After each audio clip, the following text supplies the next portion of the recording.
Hello વિદ્યાર્થી મિત્રો, કેમ છો? મજામાં? જય શ્રી કૃષ્ણ બધાને. આજે આપણે ધોરણ 11માં કેમિસ્ટ્રીમાં એકમ નંબર 12 જે આપણું અધૂરું હતું લાસ્ટ ટાઈમ ત્યાંથી કન્ટિન્યુ કરશું. બરાબર, એમાં લેક્ચર નંબર 1 સસ્પંદન અથવા અતિ સુયુગ્મ અને ઇલેક્ટ્રોમેરિક અસર ત્રણનું આજે વાત કરવાના છે આપણે કે કોને કહેવામાં આવે છે સસ્પંદન. આગળ થોડું ઘણું સસ્પંદન એટલે આપણે ભણી ગયા હતા કે શું છે સસ્પંદન, એનું આગલા વિડીયોમાં આપણે થોડું જોયું હતું. એના પછી અતિ સુયુગ્મ બરાબર અને ઇલેક્ટ્રોમેરિક અસર. તો 1 બાય 1 આપણે એક પછી એક જોવામાં આવશે કે કોને કહેશું ઇલેક્ટ્રોમેરિક અસર, કોને અતિ સુયુગ્મ કહેશું અને કોને સસ્પંદન કહેશું. સસ્પંદન માટે શું ધ્યાનમાં રાખવામાં આવશે તો કે સસ્પંદન જે છે એ બે પ્રકારના ભણશું. પહેલા ભણશું એમાં સસ્પંદન. આપણે બે પ્રકારના સસ્પંદન આવશે. પેલું +R સસ્પંદન અને -R સસ્પંદન. +R માં કયા કયા ક્રિયાશીલ સમૂહ આવે છે? ક્રિયાશીલ સમૂહ માટેના આગળના લેક્ચરમાં આપણે જોઈ ગયા હતા ભાઈ. ક્રિયાશીલ સમૂહ શું હતું તો કે હાઇડ્રોક્સી જે છે, OR ઇથર જે છે, NH2 છે, NHR છે, R એટલે આલ્કાઇલ ગ્રુપ બરાબર, આલ્કાઇલ ગ્રુપ વાળું જે છે. એના પછી તો કે ભાઈ હેલોજન. હેલોજન એટલે ક્લોરીન, બ્રોમિન, આયોડીન, ફ્લોરિન. એમાં એક્સેપ્ટ બધે નહીં લાગે હેલોજનમાં +R, ખાલી એક ફ્લોરિન અપવાદ છે. તો ફ્લોરિનમાં એકમાં રેઝોનન્સમાં +R ઇફેક્ટ લાગુ પડશે બરાબર, હેલોજન આવશે. એના પછી વાત કરશું તો alkyl group methane, ethane, propane કોઈ પણ ગ્રુપ આપેલો હોય તો એને R તરીકે દર્શાવીએ છીએ. -R માં આલ્ડીહાઇડ, કીટોન, એસિડ, એસ્ટર, એસાઇલ હેલાઇડ, અમાઇડ, આવા ઘણા ક્રિયાશીલ સમૂહ જે છે એને આપણે કેવા લેવામાં આવે છે -R તરીકે લેતા હોય છે. -R આમાં આલ્કાઇલ ગ્રુપ જે છે એ પણ +R માં લેતા નથી જનરલી. એની અસર સસ્પંદન આપણે અતિ સુયુગ્મ ભણ્યું એમાં અસર જોવા મળશે તમને. તો અત્યારે જે કંઈ પણ જોઈએ છે +R અને -R બે પ્રકારના જોઈએ છે. એક ઉદાહરણ લઈએ. સપોઝ ફિનોલ આપેલું છે તમને. ફિનોલનું બંધારણ આ રીતે હોય છે ભાઈ બરાબર. ફિનોલ પાસે બે અબંધ કારક હોય છે. ઓક્સિજન પાસે કેવા હોય? બે અબંધ કારક ઇલેક્ટ્રોન ભાગીદારી થયેલી હોય છે. હવે શું કરશે આ ભાઈ? અહીંયા આવશે બંધમાં, આ રીતે આમ સસ્પંદન થાય છે બરાબર. એને ઇંગ્લિશમાં રેઝોનન્સ કહીએ છીએ. શું કહીએ છીએ? રેઝોનન્સ. તો શું થયું ભાઈ આનું સસ્પંદન? તો કે જ્યાંથી એરો આવ્યો હશે અહીંયા હાઇડ્રોક્સી, જ્યાં એરો પૂર્ણ થાય ત્યાં ડબલ બોન્ડ. ઓક્સિજનની સંયોજકતા કેટલી હોય ભાઈ? ઓક્સિજનની સંયોજકતા 2 હોય એટલે અહીંયા વધી ગઈ 3 થઈ ગઈ. જો આ એક ડબલ બોન્ડ અને એક આ એટલે ધન 20 બાર. અહીંયા એરો પૂરો થાય છે ત્યાં ઋણ 20 બાર. અહીંયા ડબલ બોન્ડ, અહીંયા ડબલ બોન્ડ. આ રીતે સસ્પંદન થયું. નેક્સ્ટ તો કે આ એરો અહીંયા મૂક્યો, આ બંને અહીંયા. જ્યાં એરો ટૂંકમાં મુકાય છે ત્યાં ડબલ બોન્ડ અને પૂર્ણ થાય છે ત્યાં શું આવશે? શું આવશે ભાઈ? તો કે ત્યાં નેગેટિવ ઋણ 20 ભરિત આવશે. તો શું બન્યું અહીંયા? OH પ્લસ, અહીંયા ડબલ બોન્ડ થયો છે, ડબલ બોન્ડ, આ ડબલ બોન્ડ હતો અને અહીંયા ઋણ 20 ભરિત આવ્યો. નેક્સ્ટ તો કે આ બંધ અહીંયા આવશે, આ બંધ આમાં આવશે.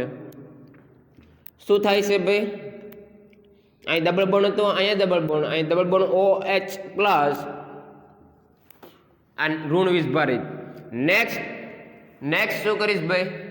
તો કે ભાઈ આ બંધ જે છે અહીંયા આવશે અને આ બંધને ઓક્સિજનને પાછી સંયોજકતાને શું કરીએ છીએ? પૂર્ણ કરવામાં આવે છે. તો અહીંયા બનશે શું આપણું બંધારણ? પાછું આ બંધ અને અહીંયા OH, અહીંયા +20 ભારને શું કર્યો? સ્થાયી કર્યો છે. તો આ રીતે શું કરવામાં આવતું હોય? જનરલી આ રીતે સસ્પંદન બનાવવામાં આવતા હોય છે. તો આ કઈ અસરમાં આવે છે? તો કે ભાઈ નીચેની તરફ જો આમ ધક્કો લાગે છે, નીચેની તરફ આવે તો +R. તો +R માં હાઇડ્રોક્સી લખ્યું છે બરાબર ને, +R માં. આની નિપજ જ્યારે ઘણી વખત ફિનોલમાં ક્લોરિનેશન, બ્રોમિનેશન તમે 12માં કરશો ત્યારે એની ઓર્થો અને પેરા નિપજ મળતી હોય. આની ખાલી મેટા નિપજ મળતી હોય. મેટા કોને કહીએ છીએ? તો કે ભાઈ આ જે છે ઓર્થો, આ મેટા અને એક પેરા. એક જ પેરા હોય, 2 ઓર્થો હોય અને 2 મેટા હોય છે, એક પેરા હોય છે. તો આ જે કંઈ સસ્પંદનની વાત કરીએ છીએ એ ફિનોલનો ડ્રો કર્યો છે. કોનો કર્યો છે ભાઈ? ફિનોલનો. ઓકે, સેમ ટુ સેમ ત્યાં OR મૂકી દો તો અહીંયા હાઇડ્રોજન જગ્યાએ R આવશે. NH2 મૂકશો, એનિલિન એટલે NH2 મૂકશો તો પણ આ પ્રકારનું થશે. બરાબર, હેલોજનમાં ફ્લોરિન હશે તો પણ આ પ્રકારનું થશે. તો આ જે વાત કરી છે આપણે એ શેની વાત કરી છે? ફિનોલના સસ્પદનની વાત કરી છે. ફિનોલના સસ્પદન આ રીતે ડ્રો કરી શકીએ છીએ. બરાબર, ચાલો એક બીજું જોઈએ. જો નીચેની તરફ આવે, બરાબર ને, નીચેની તરફ તો +R, ઉપરની તરફ જતું હશે તો એ કઈ અસર થતી હશે? -R. ચાલો એક બીજું સસ્પદન માટેનું જોઈએ આપણે, જેથી ખ્યાલ આવે. -R વાળું જોઈએ. સપોઝ બેન્ઝાલ્ડિહાઇડ શું લેવામાં આવે? બેન્ઝાલ્ડિહાઇડ, બેન્ઝીન ઉપર આલ્ડિહાઇડ COH આ રીતે છે. આનું સસ્પદન દર્શાવવું છે, તેના માટેનું વિદ્યુત ઋણતાનું મૂલ્ય ખબર હોવી જોઈએ કે કાર્બન કરતા ઓક્સિજનની વિદ્યુત ઋણતા કેવી હોય ભાઈ? કાર્બન કરતા ઓક્સિજનની વિદ્યુત ઋણતા વધારે હોય છે. તો આ બંધ હંમેશા જેની વિદ્યુત ઋણતા વધારે એ ઋણ વીજભારિત. આ બંધ અહીંયા આવશે એટલે શું બન્યું છે અહીંયા? આ ખાલી સ્ટેપ કરું છું, બાકી આની કઈ જરૂર નથી ભાઈ. તો અહીંયા શું બન્યું છે? આ હાઇડ્રોજનનો હાઇડ્રોજન, જેની વિદ્યુત ઋણતા વધારે ઋણ વીજભાર, જેની ઓછી ધન વીજભાર, એટલું બન્યું. હવે નેક્સ્ટ શું થાય? તો કે આ ધન વીજભાર ને તો આનો એક બંધ અહીંયા આવશે ભાઈ. બરાબર ને, જ્યાં એરો પૂર્ણ થાય ત્યાં શું આવશે? જ્યાં એરો પૂર્ણ થાય ત્યાં શું આવે ભાઈ? ડબલ બંધ. તો અહીંયા શું છે? O-, અહીંયા ડબલ બંધ. જ્યાંથી એરો ઉપડ્યો છે ત્યાં ધન વીજભાર. બરાબર, અહીંયા જે ડબલ બોન્ડ છે એ ડબલ બોન્ડ એમને. જ્યાં એરો પૂર્ણ થાય ત્યાં ઋણ વીજભાર, ને જ્યાંથી એરો ઉપડ્યો હોય ત્યાં ધન વીજભાર. એટલું યાદ રાખવું. ચાલો નેક્સ્ટ, આ બંધ અહીંયા મૂકીશ. શું કરશે ભાઈ? અહીં ડબલ બંધ, અહીંયા ડબલ બંધ, અહીંથી એરો ઉપડ્યો છે ને આમ, અહીં ધન વીજભાર, બાકીનું ઉપરનું જે છે એમને એમ જ. નેક્સ્ટ, આ બંધ અહીંયા આવશે. બરાબર, એટલે શું થાય ભાઈ? આનું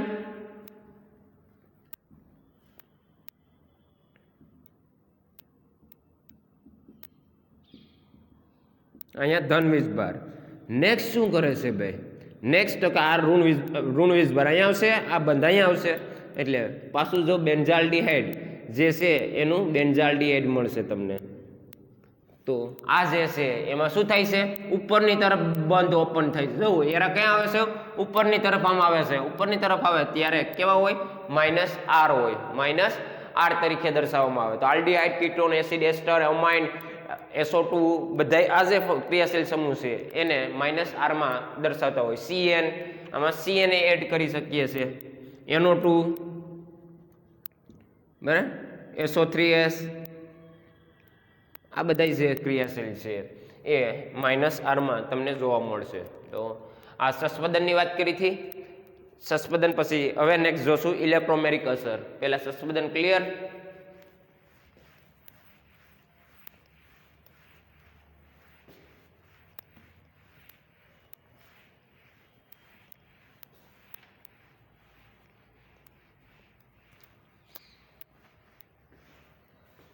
ઇલેક્ટ્રોમેરિક અસર ઓલરેડી આપણે આગળ થોડું ઘણું ભણી ગયા હતા. ઇલેક્ટ્રોમેરિક અસરમાં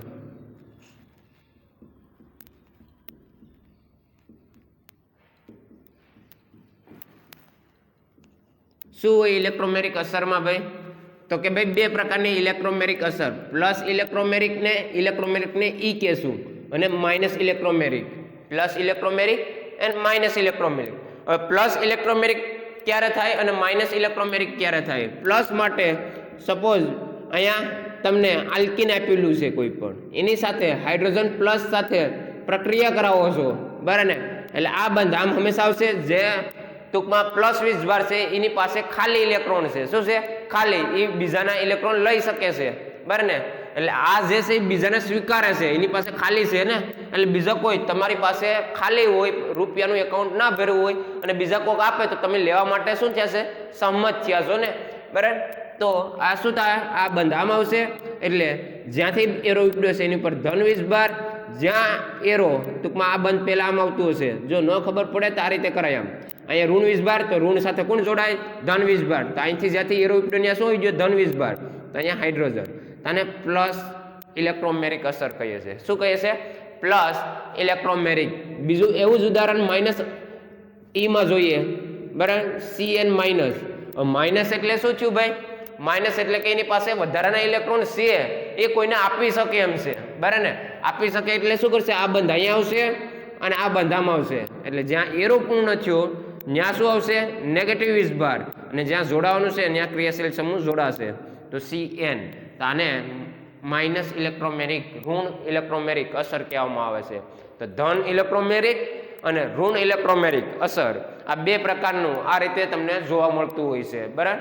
તો આ ઇલેક્ટ્રોમેરિકની વાત કરી છે, ઇલેક્ટ્રોમેરિક અસર. તો આ એટલું યાદ રાખવું. ચાલો નેક્સ્ટ જોશું આપણે.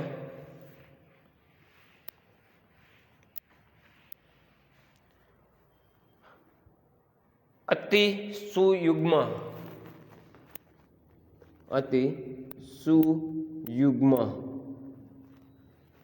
કોને કહેશું? અતિ સુયુગ્મ. બે પ્રકાર, એના પણ પ્લસ હાઇપર કોન્જ્યુગેશન એને ઇંગ્લિશમાં કહીએ, માઇનસ હાઇપર કોન્જ્યુગેશન કહીએ છીએ. એના ઉપરથી એચ લેવામાં આવ્યો છે. પ્લસ હાઇપર કોન્જ્યુગેશનનો પ્લસ એસ એટલે કે ધન અતિ સુયુગ્મ અને ઋણ અતિ સુયુગ્મ બે પ્રકારના થાય છે. ધનમાં કોણ આવશે? તો કે ભાઈ મિથેન, આઇસોપ્રોપાઇલ, સેકન્ડરી, જેમાં હાઇડ્રોજન ટૂંકમાં આપેલા છે. આલ્ફા કાર્બન ઉપર શું છે? હાઇડ્રોજન આપેલા છે.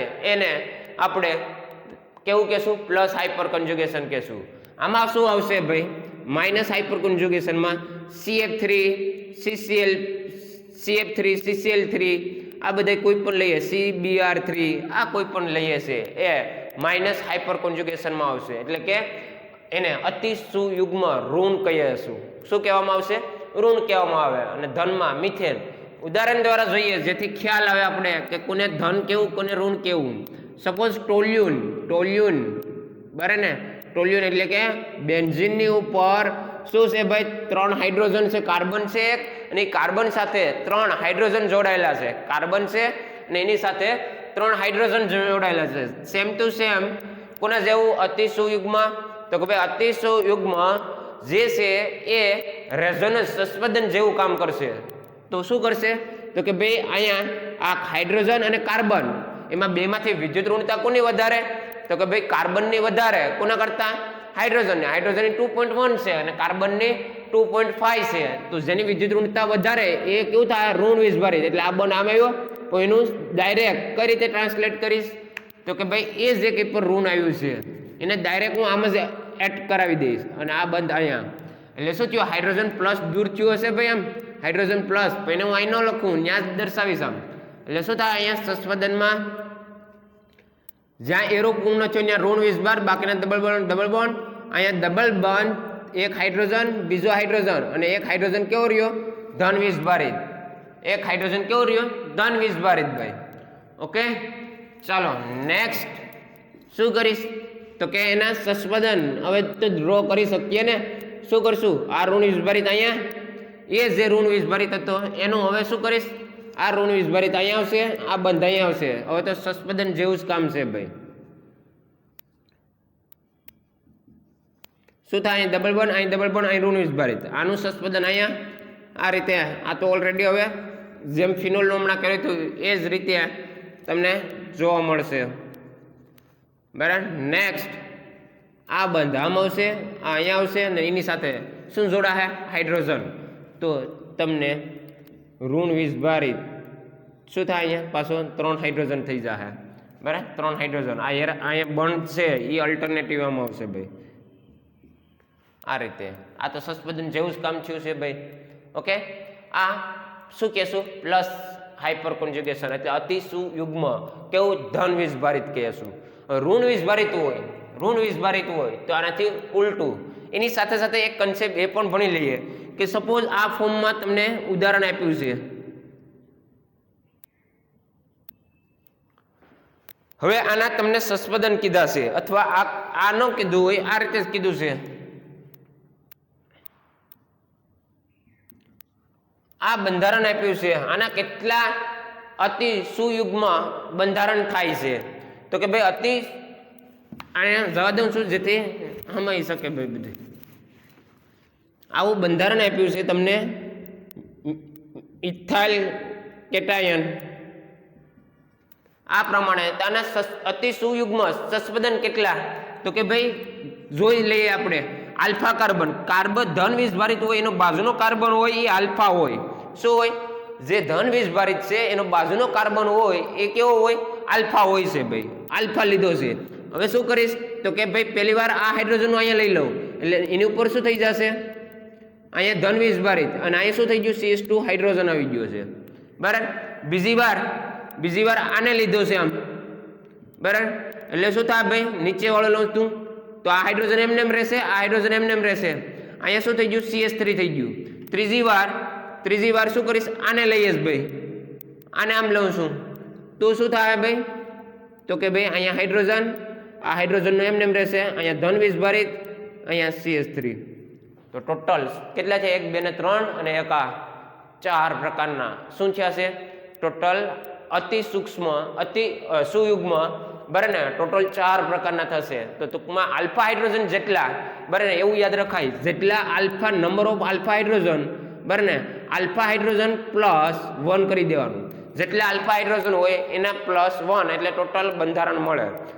ટોટલ બંધારણ મળશે. જેટલા આલ્ફા હાઇડ્રોજન પ્લસ 1 એટલા તમને મળશે. તો ટોટલ કેટલા થાય? અહીંયા 4 3 પ્લસ 1 આલ્ફા હાઇડ્રોજન આની પાસે 3 છે એને પ્લસ 1. ઓકે. તો આ પ્રમાણે શેની વાત કરી છે આપણે?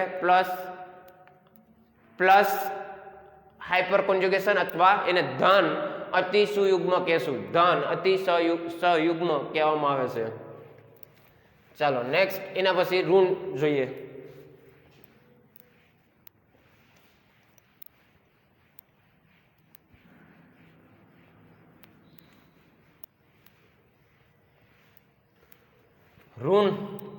ઋણ માટેનું મેં લખ્યું હતું. શું હતું?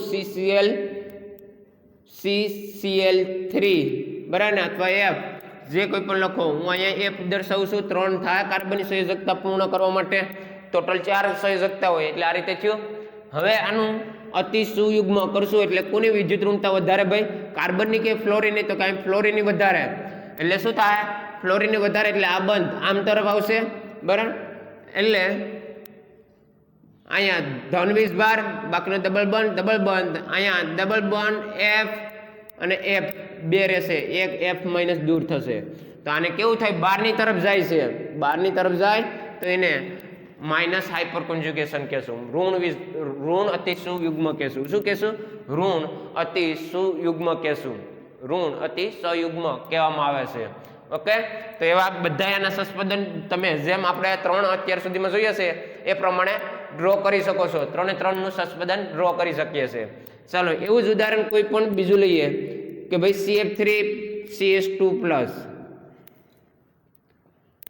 આને તમને સંસ્પદનના અતિ સુયુગ્મના બંધારણ પૂછે, અતિ સયુગ્મના બંધારણ પૂછે તો કેટલા થાય છે? અતિ સયુગ્મના બંધારણ પૂછે તો કેટલા તમે કહી શકો છો કે ભાઈ એટલા થાય બરાબર? એટલું કેવું હોય તો કઈ રીતે કહી શકીએ છીએ આપણે? અતિ સયુગ્મ માટેનું કેવું હોય તો કેટલા થાય છે ભાઈ? તો કે ભાઈ આનું બંધારણ જે લઈએ છીએ એ ફ્લોરિન આ ફ્લોરિન છે. આના કરતા પહેલા એ જોઈ લઈએ કે આનો સ્થાયિત્વનો ક્રમ શું હોય. બરાબર ને? તો કે ભાઈ ટોટલ નંબર ઓફ સંસ્પદન કેમાં વધારે? આ 3 બંધારણ આપું છું તમને. બરાબર. પ્લસ